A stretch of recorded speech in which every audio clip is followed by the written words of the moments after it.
കർത്താവിൻ്റെ വിശുദ്ധ നാമത്തിന് മഹത്വമുണ്ടാകട്ടെ. പിതാവായ ദൈവത്തിൽ നിന്നും കർത്താവായ യേശുക്രിസ്തുവിൽ നിന്നും നിങ്ങൾക്ക് കൃപയും സമാധാനവും ഉണ്ടാകട്ടെ. വീണ്ടും ഒരിക്കൽ കൂടി ഈ വീഡിയോയിൽ കൂടി ഈ സന്ദേശം നിങ്ങളെ അറിയിക്കുവാൻ സ്വർഗത്തിലെ ദൈവം എനിക്ക് തന്ന വലിയ കൃപയെ ഓർത്ത് ഞാൻ ദൈവത്തെ സ്തുതിക്കുന്നു, വാഴ്ത്തുന്നു, സ്തോത്രം ചെയ്യുന്നു. ഇതിനു മുമ്പായിട്ട് എന്താണ് ശുശ്രൂഷ എന്ന് ഒരു വീഡിയോ ചെയ്യുവാനിടയായി. പ്രിയമുള്ളവരെ, ഇന്നൊത്തിരി ശുശ്രൂഷകളെ നമുക്ക് കാണുവാൻ കഴിയുന്നുണ്ട്. അതിൽ നമുക്ക് ആത്മീയത്തിന് ഉപയോഗമുള്ള, പ്രയോജനമുള്ള ശുശ്രൂഷകൾ വളരെ കുറവാണ്. ഒത്തിരി പേരുടെ ശുശ്രൂഷ ബിബ്ലിക്കൽ ഇല്ലാതെ പോകുന്നതായിട്ട് കാണുവാൻ കഴിയുന്നു. ശുശ്രൂഷ തെറ്റിയാൽ അതിനുള്ള ശിക്ഷകൾ എന്തായിരിക്കും എന്ന് വേദപുസ്തകത്തിലെ നമുക്ക് ഒന്ന് നോക്കാം. തെറ്റായ ശുശ്രൂഷ ചെയ്യുന്ന ആൾക്കും ആ ശുശ്രൂഷ കൂടെ നിൽക്കുന്ന, അനുഭവിക്കുന്ന ആൾക്കും ദോഷം ചെയ്യും എന്നുള്ളതാണ് ഇന്ന് ഞാൻ നിങ്ങളോട് പറയുവാൻ ആഗ്രഹിക്കുന്നത്. റോമാലേഖനം 1-ാം അധ്യായം അതിൻ്റെ 18-ാം വാക്യം വായിക്കുമ്പോൾ, അനീതി കൊണ്ട് സത്യത്തെ തടുക്കുന്ന മനുഷ്യരുടെ സകല അപഭക്തിക്കും അനീതിക്കും നേരെ ദൈവത്തിൻ്റെ കോപം സ്വർഗത്തിൽ നിന്ന് വെളിപ്പെടുന്നു.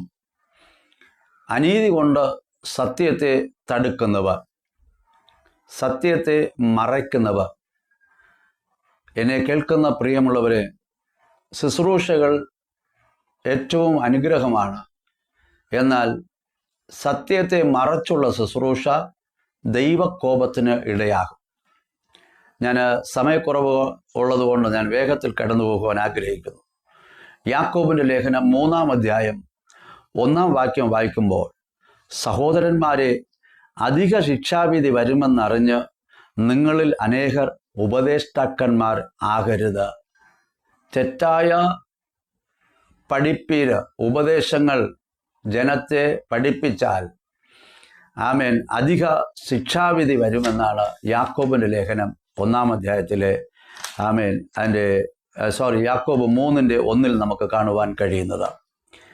അതുപോലെ ഗലാത്യ ലേഖനം 1-ാം അധ്യായം 6 മുതൽ 12 വരെയുള്ള വാക്യങ്ങൾ വളരെ പ്രധാനമായൊരു വിഷയമാണ്. അപ്പോസ്തലനായ പൗലോസ് ഇവിടെ ഗലാത്യർക്ക് എഴുതുമ്പോൾ അത് എഴുതിയിരിക്കുന്നത്. നമ്മളത് വളരെ ശ്രദ്ധിക്കണം. 1-ാം അധ്യായം അതിൻ്റെ 7 മുതലുള്ള വാക്യങ്ങൾ വായിക്കുമ്പോൾ അവിടെ പറഞ്ഞിരിക്കുന്ന വിഷയം ഇതാണ്: ഞങ്ങൾ നിങ്ങളോട് അറിയിച്ച ഈ സുവിശേഷമല്ലാതെ മാറ്റിപ്പറയുന്നവൻ ശപിക്കപ്പെട്ടവനെന്ന. സുവിശേഷം മാറ്റിപ്പറഞ്ഞാൽ ശപിക്കപ്പെട്ടതെന്ന. അവിടെ പ്രത്യേകിച്ച് പറയുന്നു, ഞങ്ങൾ നിങ്ങളോട് അറിയിച്ച ഈ സുവിശേഷം ഞങ്ങളാകട്ടെ സ്വർഗത്തിലെ ദൂതന്മാരാകട്ടെ മാറ്റിപ്പറഞ്ഞാൽ. നിങ്ങളോട് സുവിശേഷം അറിയിച്ച ഞങ്ങൾ ഇത് മാറ്റിപ്പറഞ്ഞാലും സ്വർഗത്തിലെ ദൂതന്മാരായിരുന്നാലും അവർ ശപിക്കപ്പെട്ടവരായിരിക്കും എന്നാണ് ഇവിടെ അപ്പോസ്തലനായ പൗലോസ് പറയുന്നത്. എന്തുകൊണ്ടങ്ങനെ? ഈ സുവിശേഷത്തെക്കുറിച്ച് ഗലാത്യ 1-ന്റെ 11-12 വാക്യങ്ങൾ വായിക്കുമ്പോൾ, സുവിശേഷം ഒരിക്കലും മനുഷികമല്ല, അത് ദൈവികതയുള്ളതാണ്. അതിൻ്റെ താഴെ പൗലോസ് പറയുന്നത്, അത് ഞാനൊരു മനുഷ്യനിൽ നിന്ന് പഠിച്ചതുമല്ല, മനുഷ്യനിൽ നിന്ന് പ്രാപിച്ചതുമല്ല, അത് ദൈവം എനിക്ക് തന്ന വെളിപ്പാട്. ദൈവം സുവിശേഷത്തെക്കുറിച്ച് അപ്പോസ്തലനായ പൗലോസിന് അതിനൊരു വെളിപ്പാടും അത് എന്താണെന്നുള്ളതും ദൈവത്തിൽ നിന്ന് പഠിച്ചതും പ്രാപിച്ചതുമാണ്. അതുകൊണ്ടാണ് ഇത് ഒരിക്കലും മാറ്റാൻ പാടില്ല, മാറ്റിയാൽ ശാപം വരും എന്ന് ഇവിടെ പറഞ്ഞിരിക്കുന്നു. പുതിയ നിയമം ശാപത്തെ മാറ്റി അനുഗ്രഹത്തെ കൊടുക്കുന്ന ഈ പുതിയ നിയമത്തിലെ ശുശ്രൂഷയിൽ ഒരു ശാപം ഇവിടെ പറഞ്ഞിട്ടുണ്ട് എന്നുള്ളത് ഓർക്കുക. പഴയ നിയമം നമ്മൾ വായിക്കുന്ന സമയം 1 രാജാക്കന്മാരുടെ പുസ്തകം അതിൻ്റെ 16-ാം അധ്യായം 34-ാം വാക്യം. 1 രാജാക്കന്മാരുടെ പുസ്തകം 16:34 അവിടെ ഹീയേൽ എന്നൊരു രാജാവ് യെരിഹോ പണിയുവാൻ എഴുന്നേറ്റു. യെരിഹോ ഒരിക്കലും പണിയപ്പെടരുത് എന്ന് യോശുവയുടെ പുസ്തകം 6-ാം അധ്യായം 26-ാം വാക്യത്തിൽ പറഞ്ഞിട്ടുണ്ട്. യോശുവ 6-ാം അധ്യായം 26-ാം വാക്യം. അവിടെ യോശുവയെ കൊണ്ട് ദൈവം പറഞ്ഞ ആ ശാപം, ആ യെരിഹോ പട്ടണം പണിയുവാൻ എഴുന്നേൽക്കുന്നവൻ അതിൻ്റെ അടിസ്ഥാനമിടുമ്പോൾ മൂത്ത മകനെയും അതിൻ്റെ വാതിൽ വയ്ക്കുമ്പോൾ 2ാമത്തെ മകനെയും മരണത്തിന് കൊടുക്കും എന്ന് ദൈവത്താൽ യോശുവ മുഖാന്തരം പറഞ്ഞ ആ ശാപം അത് എപ്പോൾ നിവർത്തിയായെന്നറിയാമോ? വേദപുസ്തകം വായിക്കുമ്പോൾ ഏകദേശം 500 വർഷത്തിന് ശേഷമാണ്. ഏകദേശം യോശുവ പറഞ്ഞതിൽ നിന്ന് 500 വർഷം കഴിഞ്ഞതിന് ശേഷം 1 രാജാക്കന്മാരുടെ പുസ്തകം 16:34 ഈയേൽ എന്ന ഒരു മനുഷ്യൻ ആ പട്ടണം പണിയുവാൻ എഴുന്നേറ്റു. ആ പട്ടണം പണിയുവാൻ അടിസ്ഥാനമിട്ടപ്പോൾ ദൈവം പറഞ്ഞതുപോലെ മൂത്ത മകനെയും അതിൻ്റെ വാതിൽ വെച്ചപ്പോൾ 2ാമത്തെ മകനെയും മരണത്തിന് കൊടുത്തു. അപ്പോൾ ഏകദേശം 500 വർഷക്കാലം ആ ശാപം അങ്ങനെ നിന്നു.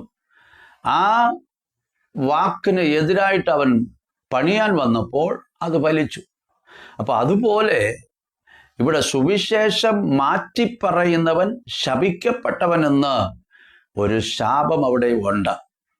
സുവിശേഷം ഒരിക്കലും മാറ്റിപ്പറയരുത്. അത് ദൈവത്തിൽ നിന്നുള്ളതാണ്, അത് ദൈവീകതയുള്ളതാണ്. ദൈവം മനുഷ്യർക്ക് വേണ്ടി മനുഷ്യരുടെ രക്ഷയ്ക്കായിട്ട് ദൈവം കൊടുത്തതാണ്. അത് യേശുക്രിസ്തുവിൻ്റെ സുവിശേഷം എന്നാണ് അറിയപ്പെടുന്നത്. അത് മാറ്റി പ്രസംഗിക്കരുത്. ഒത്തിരി പേര് തങ്ങളുടെ ശുശ്രൂഷ ഒരു കളിയും ചിരിയും തമാശയുമായിട്ട് ആത്മീക അനുഭവങ്ങൾ വിട്ടുപോകുന്നതായിട്ട് കാണുവാൻ കഴിയും.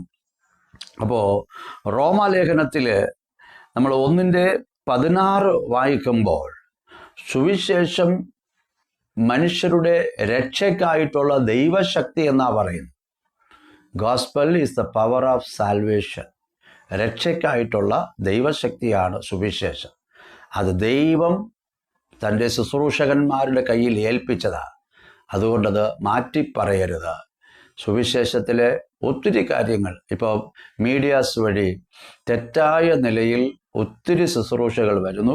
ശുശ്രൂഷകൾ വളരെ ശ്രദ്ധിക്കണം. ശുശ്രൂഷ ചെയ്യുന്നവരും ശുശ്രൂഷ അനുഭവിക്കുന്നവരും വളരെ ശ്രദ്ധിക്കണം. തെറ്റായ ശുശ്രൂഷ വളരെ ശിക്ഷാവിധി കൊണ്ടുവരുമെന്നുള്ളത് വേദപുസ്തകത്തിലെ തെളിവാണ്. അതുകൊണ്ട് തെറ്റായി ചെയ്യുവാനിടയാകരുത്. ദയവ് ചെയ്ത് നിങ്ങൾ വായിക്കേണ്ട ഭാഗങ്ങൾ സ്തോത്രം റോമാലേഖനം 1-ാം അധ്യായം 18-ാം വാക്യം, യാക്കോബിൻ്റെ ലേഖനം 3-ാം അധ്യായം 1-ാം വാക്യം, ഗലാത്യ ലേഖനം 1-ാം അധ്യായം 6 മുതൽ 12 വരെയുള്ള വാക്യങ്ങൾ വായിക്കണം. അതുപോലെ തന്നെ യോശുവയുടെ പുസ്തകം 6:26, 1 രാജാക്കന്മാരുടെ പുസ്തകം 16:34 ഈ ഭാഗങ്ങൾ നിങ്ങൾ വായിച്ച് ചിന്തിക്കുക. തെറ്റായ ശുശ്രൂഷ ചെയ്യരുത്. തെറ്റായ ശുശ്രൂഷ ഉള്ളിടത്ത് നമ്മൾ നിൽക്കുകയും അരുത്. ശുശ്രൂഷ നമുക്ക് വളരെ പ്രാധാന്യം. കർത്താവായ ദൈവം നിങ്ങളെ അനുഗ്രഹിക്കട്ടെ. തുടർന്ന് അടുത്ത വീഡിയോയിൽ നമുക്ക് കാണാം. Praise the Lord.